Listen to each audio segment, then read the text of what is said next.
ژنو، مقر اروپایی ملل متحد. کنفرانس وضعیت حقوق بشر در ایران به دعوت سازمان‌های غیردولتی با رتبه مشورتی ملل متحد با حضور منتخبان، شخصیت‌های سیاسی و مدافعان حقوق بشر. رمی پاگانی، شهردار پیشین ژنو و عضو شورای بزرگ ژنو، سخنران دیگر این کنفرانس بود. وی ضمن خوشامدگویی به حاضران از سوی شهرداری ژنو گفت: Merci beaucoup, mesdames et messieurs, chers amis. Malheureusement, depuis 40 ans, après l'instauration du régime barbare des mollahs en Iran, des signes sérieux indiquent que la fin de ce régime est proche. En effet, depuis fin 2017, des manifestations et des grèves dans tous les secteurs anti-régime se succèdent, en particulier les jeunes et les femmes, montrent leur volonté de renverser le régime avec des slogans tels que « réformistes, conservateurs, le jeu est bien fini ». L'économie s'effondre en raison notamment des dépenses du régime pour soutenir des foyers de guerre dans la région, mais aujourd'hui l'isolement du pouvoir iranien sur la scène internationale est définitif, surtout par les mesures prises par les États-Unis et l'Europe en raison du soutien des mollahs à la guerre par la terreur et leurs missiles menaçants. Il existe, mesdames et messieurs, une alternative valable avec un programme politique, un gouvernement pluraliste et laïque composé de femmes et d'hommes qui ont lutté pendant des années pour un changement démocratique. رمی پاگانی در پایان سخنرانی خود مواردی از سرکوب مردم ایران توسط رژیم آخوندی، به ویژه دستگیری و شکنجه هزاران ایرانی به دنبال قیام سال گذشته علیه فاشیسم مذهبی را برشمرد و با نقل قسمت‌هایی از بیانیه عفو بین الملل درباره نقض حقوق مردم ایران توسط رژیم آخوندی ابراز امیدواری کرد که با سرنگونی رژیم حاکم بر ایران دموکراسی و آزادی در ایران مستقر شود. Voilà, mesdames et messieurs, ce que j'avais à vous dire. Il est temps que la démocratie advienne en Iran et que les droits humains soient respectés quoi qu'il arrive. Je vous remercie de votre attention.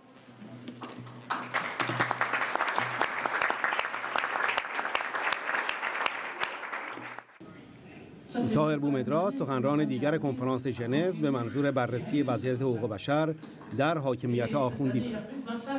وی در سخنان خود بر ضرورت تشکیل یک کمیته مستقل تحقیقات حول قتل عام 67 توسط سازمان ملل تاکید کرد و گفت: Mesdames, Messieurs, bonsoir. Je voudrais tout de suite commencer là où M. Stevenson l'a laissé. C'est pour s'adresser au mécanisme des Nations Unies sur cette question. Vous savez très bien que Mme Jahangir a fait un travail excellent avant qu'elle disparaisse de ce monde. Elle a fait un travail profond et elle a reconnu qu'un crime contre l'humanité a été exécuté en Iran en 1988. Ce crime a été confirmé par une étude, une grande étude Amnesty International qui vient d'être mentionnée. Cette étude aussi a bien souligné l'existence d'un crime contre l'humanité. Le rapport, plutôt les deux rapports de JVMI, a souligné que nous avons recensé plus de 70 personnes qui ont gravité l'échelle du pouvoir iranien et qui se trouvent actuellement parmi les décideurs de la politique iranienne. Ces gens-là sont des gens parmi ces 70 autorités qui ont exécuté des gens, qui ont fait des procès inéquitables, illégaux et extrajudiciaires. Maintenant, cette question a été effectivement passée au Haut-Commissaire des droits de l'homme. La question a été passée au secrétaire général des Nations Unies. Et aussi bien le secrétaire général que l'Assemblée générale a été saisie aussi de cette question avec toute la documentation. Qu'est-ce qu'on va se dire? Est-ce que vraiment les Nations Unies, ils ont une mémoire collective, une mémoire institutionnelle? Ils oublient tout de suite. Ça fait même pas une année que Mme Jahangir a confirmé qu'il y a eu ce massacre. Et cette année, il n'y a plus de massacre. Qu'est-ce qu'on va se demander? C'est une question que M. Rahman doit répondre et nous souhaitons vivement qu'il doit continuer à travailler sur cette question et que le rapport prochain soulignera davantage cette question. Maintenant, juste pour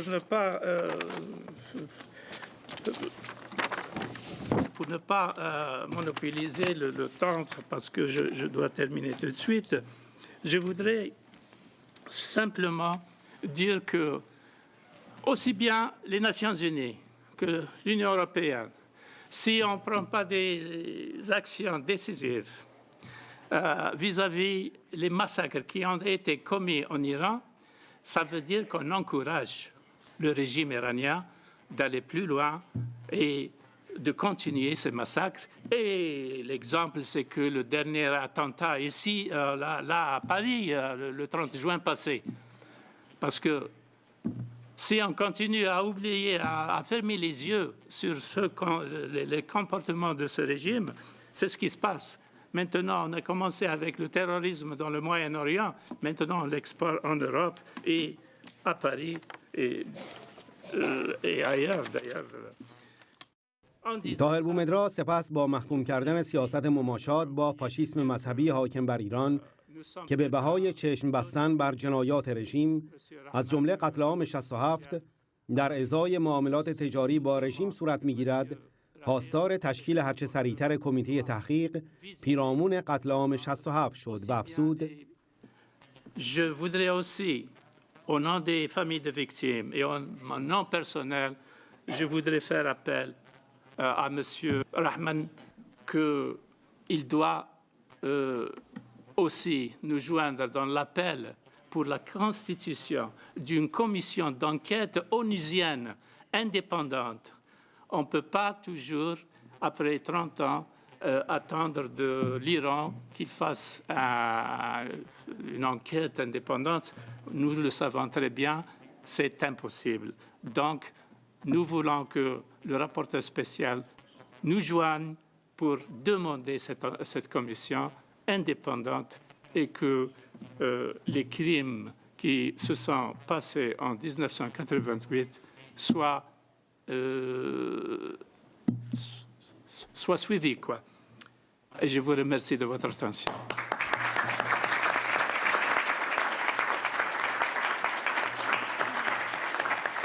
Merci Madame la Présidente. Mesdames et Messieurs, à travers ce qui se passe en Iran, nous vivons... سیمین نوری رئیس انجمن زنان ایرانی در فرانسه سخنران دیگر این کنفرانس بود.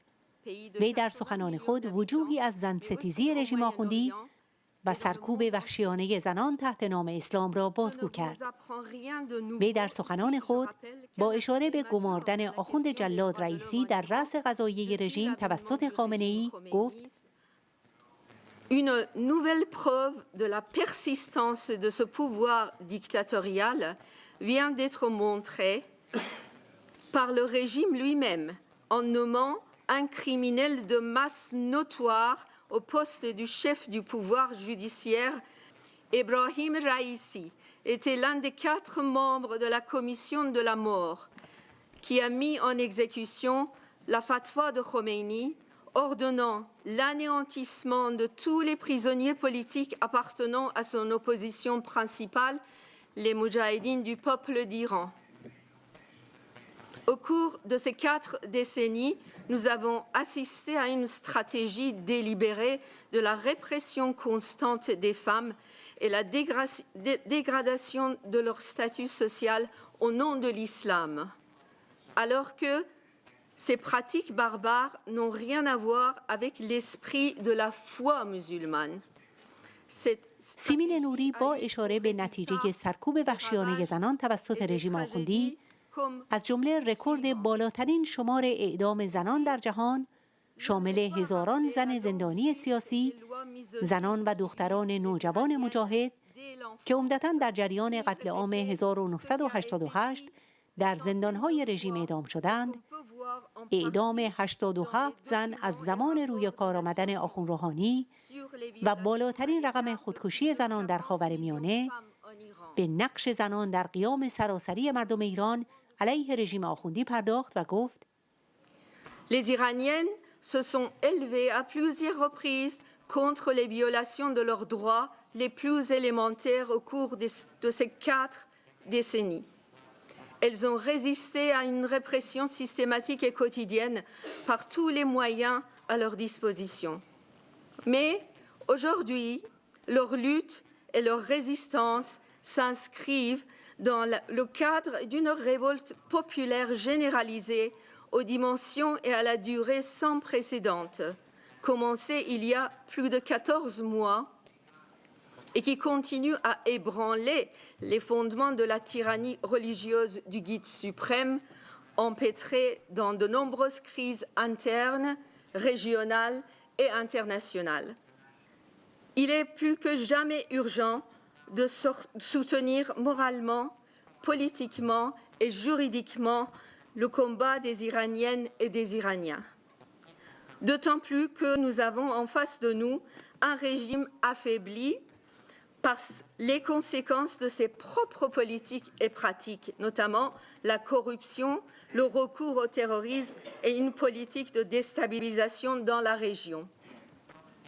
La communauté internationale doit adopter les mesures pratiques qui s'imposent pour aider les Iraniens à mettre fin à cette situation désastreuse qui ne peut et ne doit plus durer. Merci beaucoup.